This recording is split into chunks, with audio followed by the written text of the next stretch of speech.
Crazy English, The Amazing Story of a Language by Jane Cronin. Copyright 2015, Jane Cronin. Page 1. English is such a crazy language. English is such a crazy language. Have you noticed that English words hardly ever sound the same as they look? Through, lead, there, I, bow.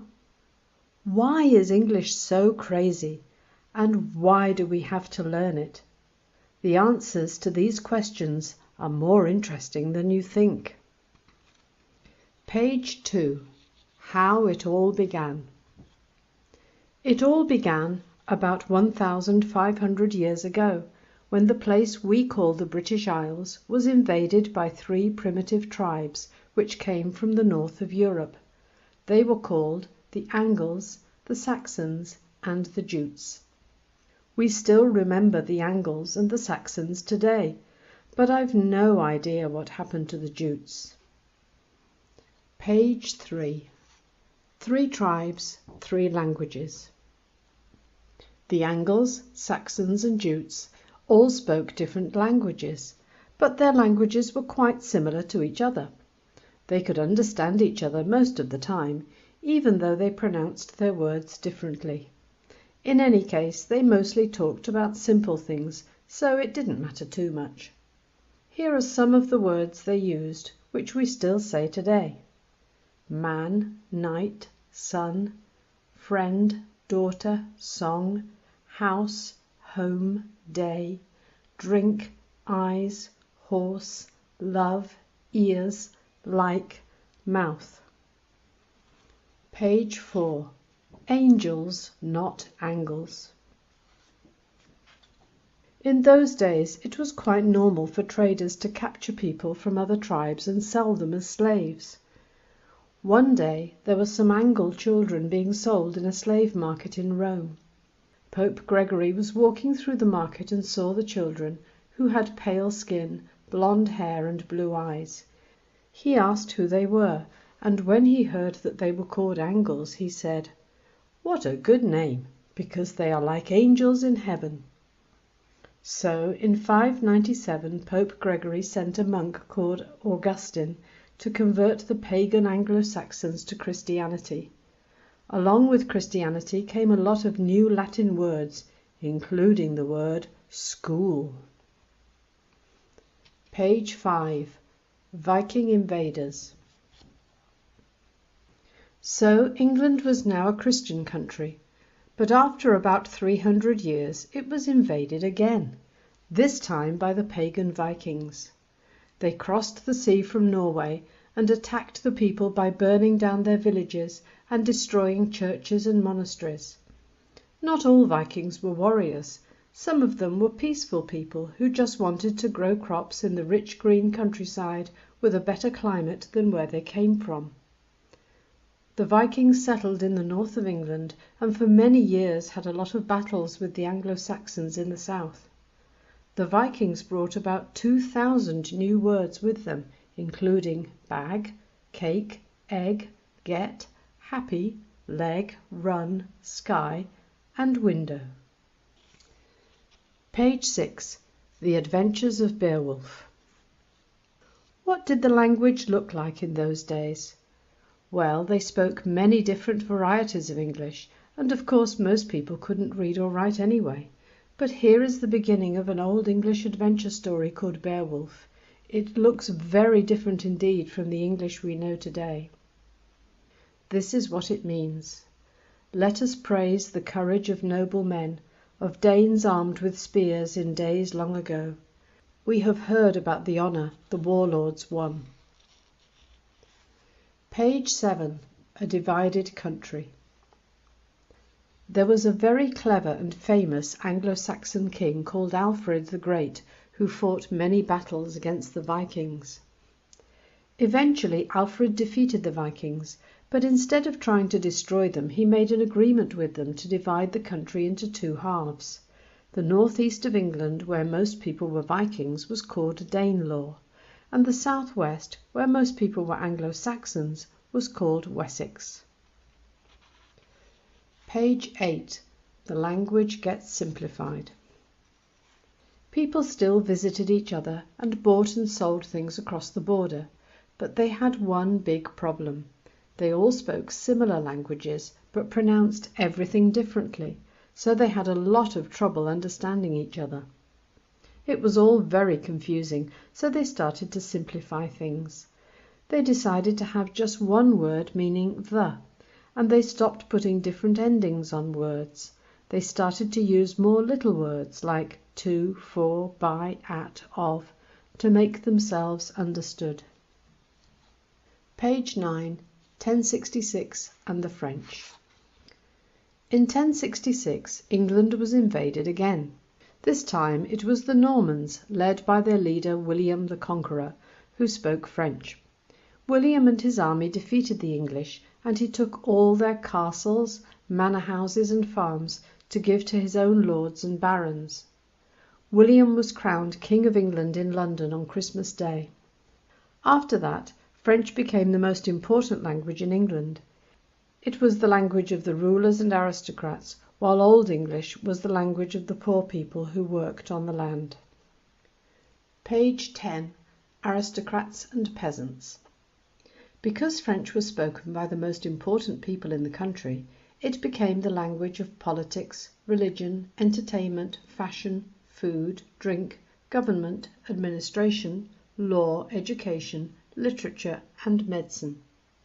The peasants and ordinary working people continued speaking Old English amongst themselves to talk about their houses, families, and their daily tasks like growing crops, looking after animals, working with clay and leather, building houses, and making furniture.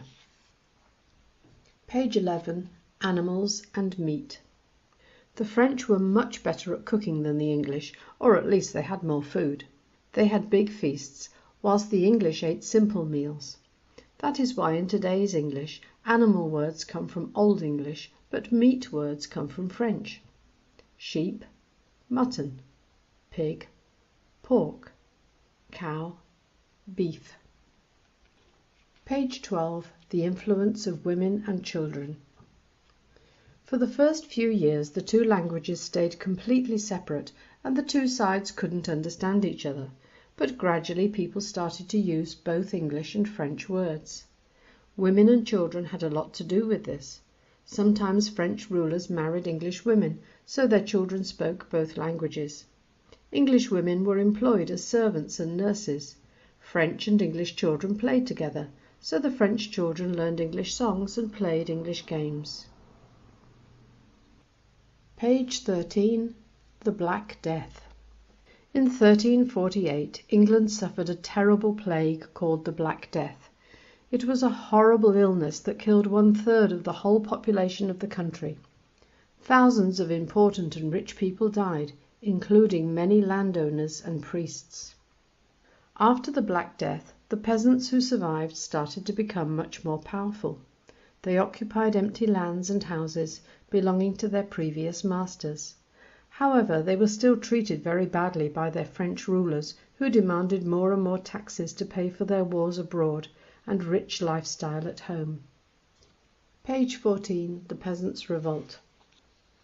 In 1381 there was a big rebellion called the Peasants' Revolt.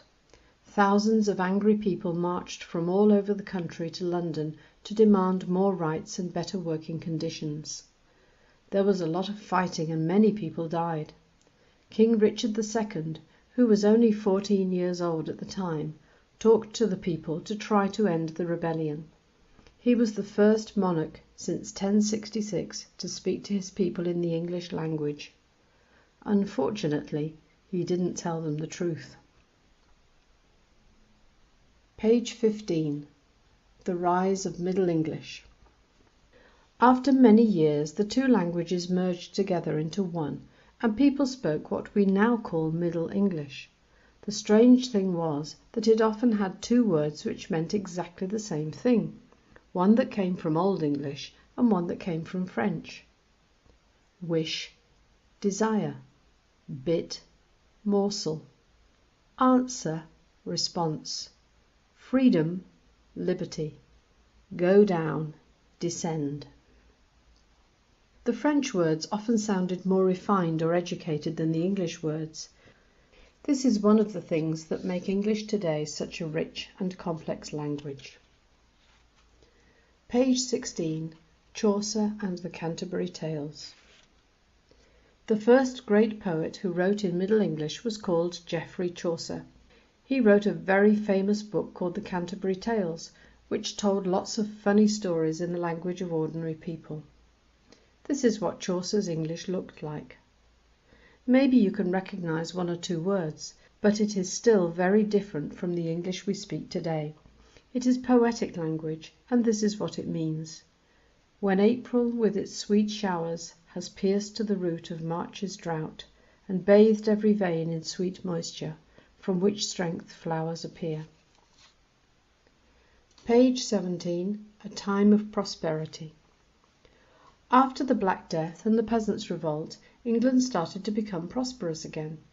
The population grew, and there was a lot of trade with other countries. People who had the same jobs formed guilds to defend their rights.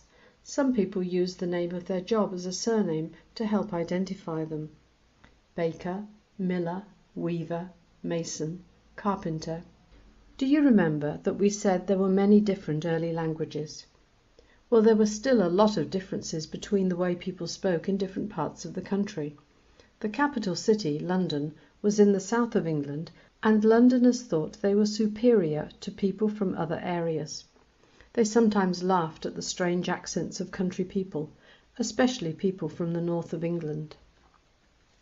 Page 18. The arrival of the printing press. In those days, everything was written down by pen on parchment, and there were no rules about how words should be spelt. People just wrote words exactly as they sounded to them. Then, in the year 1476, a man called William Caxton brought a fantastic invention to England from Germany. It was the printing press. He translated lots of books into English, and as he did this, he organized some of the crazy spellings. Before the printing press, there could be hundreds of ways to spell the same word. These are some of the ways the word people was spelt. Imagine trying to learn English then. Page 19. Latin rules in the Chancery. For hundreds of years all the taxes and laws of the country were controlled from one place in London called the Chancery. Legal documents were still handwritten, and the scribes made up more rules about the spellings of the words they wrote in documents based on their knowledge of Latin. Sometimes they added silent letters to words, like the B in doubt and the L in could. That way they made sure that only a few elite people knew how to spell properly, and ordinary people had to pay them money to write their documents for them. Page 20. The Great Vowel Shift. If you think that is crazy, something even crazier happened to the way people spoke English. It was called the Great Vowel Shift. Many clever people have studied the Great Vowel Shift, but no one knows exactly why or how it happened. Over hundreds of years, the way people pronounced words gradually changed, so that the spelling got even further away from the sound. Before this happened, the word moon was pronounced like morn, time was pronounced like team, and day was pronounced like die. This is a big reason why English spelling is so crazy today. The sound has changed, but the spelling hasn't. Page 21. The Golden Age of Elizabeth. The great Queen Elizabeth I came to the throne in 1558. She was a very powerful ruler, and she was also very well educated. She loved art and culture. She encouraged open-air theatres in London, which provided entertainment for big crowds of people. Many different dialects and ways of speaking were represented on the stage. The most important writer at the time was a man called William Shakespeare. English spelling still wasn't completely uniform, because even Shakespeare's name was spelt in lots of different ways. Page 22. Incredible Shakespeare. Shakespeare was incredibly inventive with the language. He invented nearly 2,000 new words and lots of interesting expressions which we still use today in everyday speech.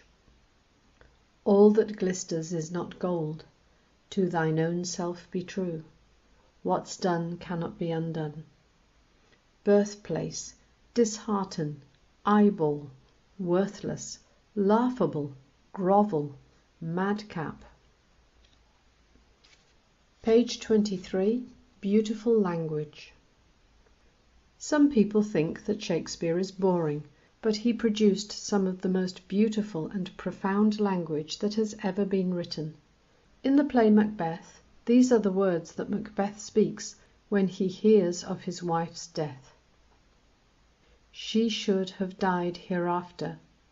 There would have been a time for such a word. Tomorrow and tomorrow and tomorrow creeps in this petty pace from day to day, to the last syllable of recorded time. And all our yesterdays have lighted fools the way to dusty death.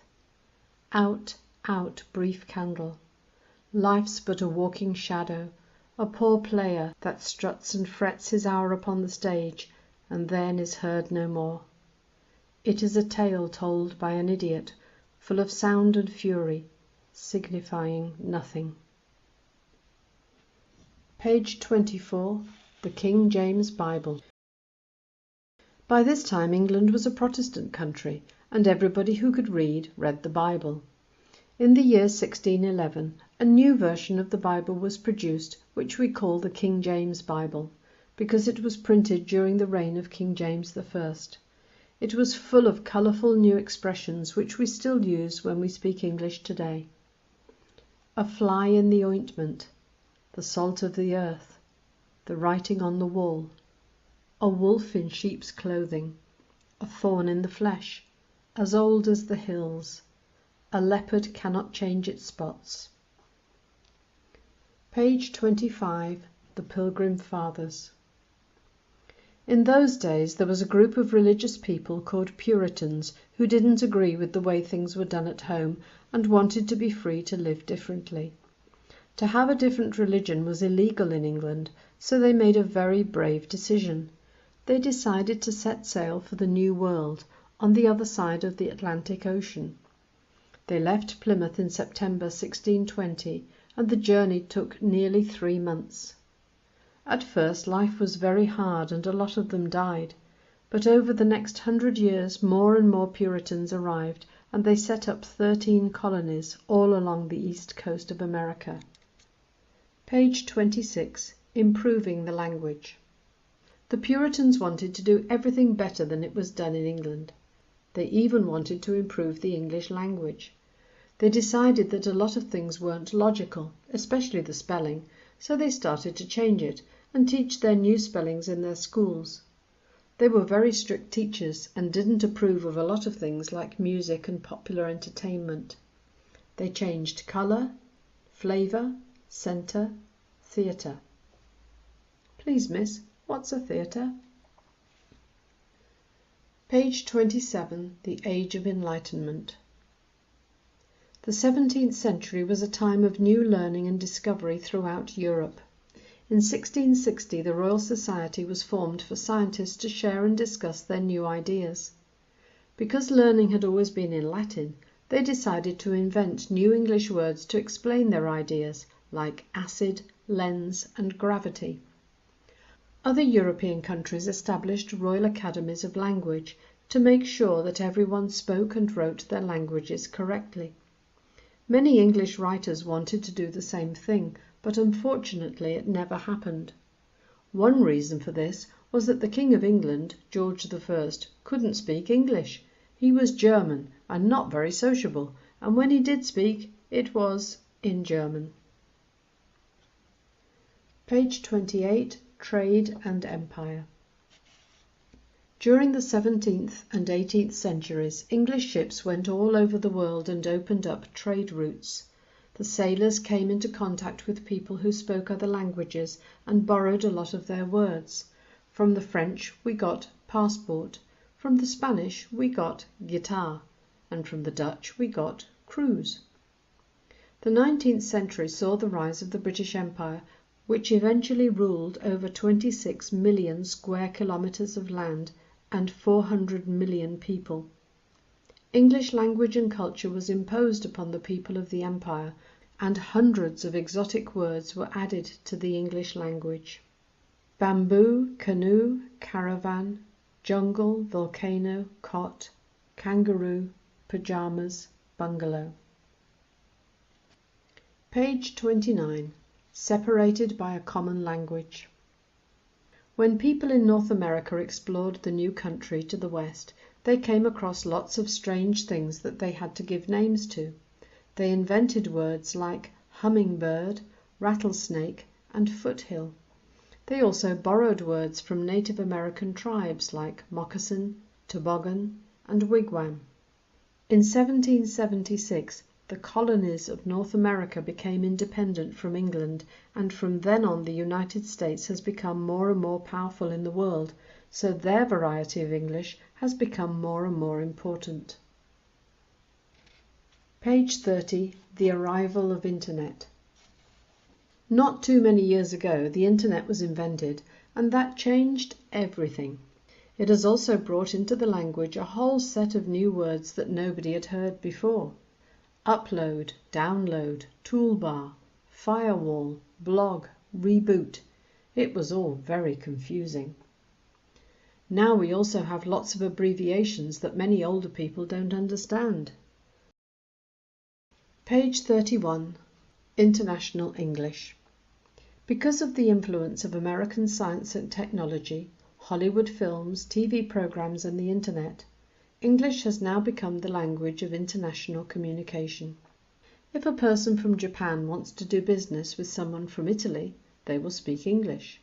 When a Norwegian needs to contact someone in India, they will do it in English. English is now the main language of international travel and business, books and newspapers, politics and diplomacy, sport and pop music. Page 32. That's why we have to learn English. English is the official language of 75 countries in the world. About 375 million people speak English as a first language. There are more speakers of English as a second language than native English speakers. Around 750 million people speak English as a foreign language. 80% of the world's electronically stored information is in English. So that's why we have to learn this crazy language.